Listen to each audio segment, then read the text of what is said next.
Selamat pagi Bapak Ibu dan saudara-saudaraku, bagaimana kabar pagi ini? Semoga kita semua sudah bangun dalam keadaan sehat, penuh semangat karena anugerah Tuhan kita. Pagi ini kita akan membaca Keluaran pasal 4 ayat 24 sampai 25 demikian. Tetapi di tengah jalan di suatu tempat bermalam, Tuhan bertemu dengan Musa dan berikhtiar untuk membunuhnya. Lalu Zipora mengambil pisau batu, dipotongnya kulit Katan anaknya, kemudian disentuhnya dengan kulit itu ke kaki Musa sambil berkata, "Sesungguhnya engkau pengantin darah bagiku." Lalu Tuhan membiarkan Musa pengantin darah, kata Zipora waktu itu, karena mengingat sunat itu. Kesempatan kedua.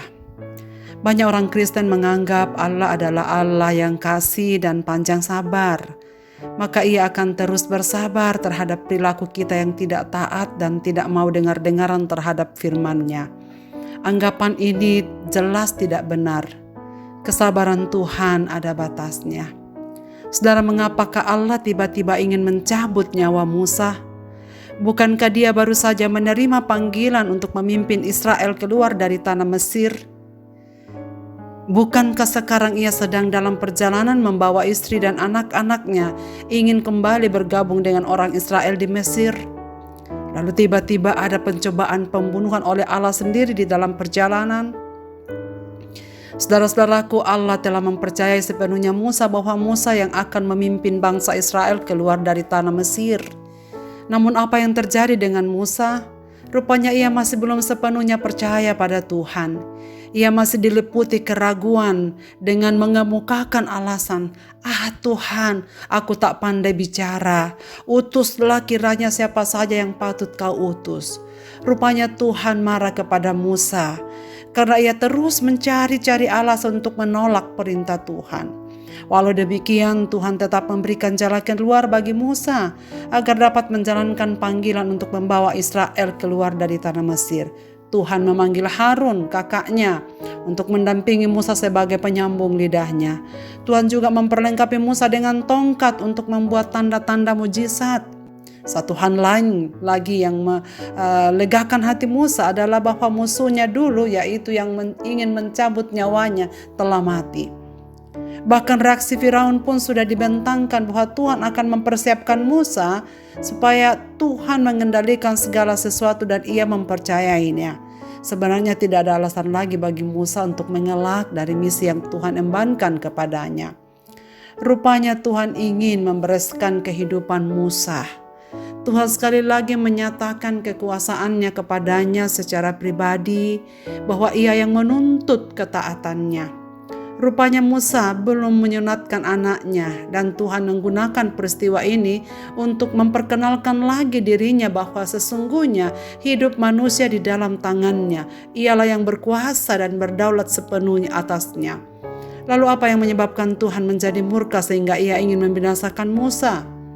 Apakah karena kecerobohannya membawa serta anak istrinya ke Mesir, padahal ia akan menghadapi tugas dan tantangan yang berat? Bukan. Untung ia membawa istrinya. Tindakan istri Musa lah yang menyelamatkan dan meredakan amarah Tuhan. Tindakan menyunatkan putranya dan menyentuhkan kulit sunatan itu pada kaki Musa merupakan tindakan iman Zipora. Zipora bertindak dengan iman. Ia paham pentingnya sunat karena Zipora adalah putri Imam Yitro di Midian, keturunan Abraham dari istri Ketura, walau bukan orang Israel. Respon mengatakan Musa adalah pengantin darah bagiku. Sebenarnya ungkapan kelegaannya dan ucapan syukurnya karena ancaman perkawinannya dengan Musa terselamatkan.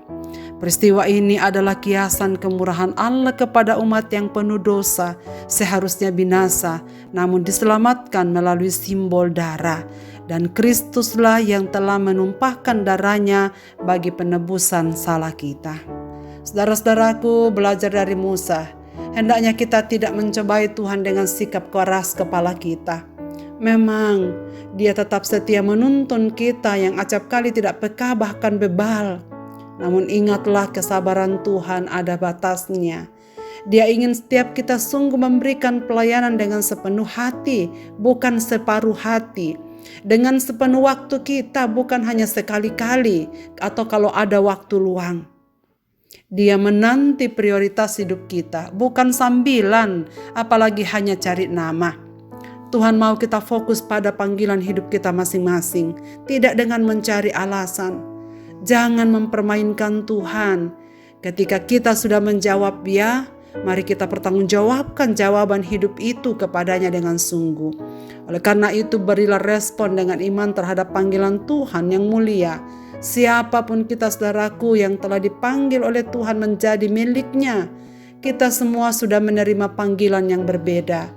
Maka marilah kita melaksanakannya dalam kesetiaan dan kekudusan hidup kita. Marilah kita berdoa. Terima kasih untuk setiap panggilan-Mu kepada kami. Kami mohon ampun jika Tuhan mendapati kami belum memberi pelayanan seperti yang Tuhan mau. Tolonglah kami supaya kami belajar dari Musa, bahwa Tuhan menginginkan kebulatan hati kami kepadamu melalui pelayanan-pelayanan yang Tuhan percayakan. Kami belum bisa taat sepenuhnya ya Tuhan. Karena itu tolonglah kami, ajarilah kami, kuatkanlah kami untuk belajar setia, taat, dan memberi hidup kami semakin diperbaharui di hadapan-Mu dari hari ke hari. Seluruh pendengar renungan pagi ini dimanapun mereka berada, berkenanlah Engkau hadir dalam setiap keadaan hidup mereka. Lindungi kami dari mara bahaya dan beri kami kekuatan baru. Bagi yang sakit, Tuhan sembuhkan. Bagi yang sedih, Tuhan hiburkan. Bagi yang sedang khawatir, berilah keyakinan bahwa Engkau mengerti segala yang terbaik bagi hidup kami.